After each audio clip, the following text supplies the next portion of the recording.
সারা বিশ্বে 57টি মুসলিম দেশ, তার ভিতরে 56টি হলো কাপুরুষ আর একটা হলো বীর পুরুষ। সে হচ্ছে ইরানের প্রধানমন্ত্রী আয়াতুল্লাহ আল খামিনি।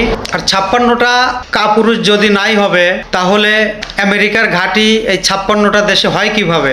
আর এই 56টা দেশে আমেরিকার ঘাঁটি করে সারা বিশ্বের মুসলমানদের উপরে হামলা করতেছে। এটাই তো মুসলমানের দুর্বলতা। ইমান তো আমাদের ভিতরেই নাই। যদি আমাদের ভিতরে ইমান থাকতো তাহলে অনেক শক্তিশালী মুসলিম কান্ট্রি সেই দেশে আবার আমেরিকার ঘাঁটি হয় কিভাবে?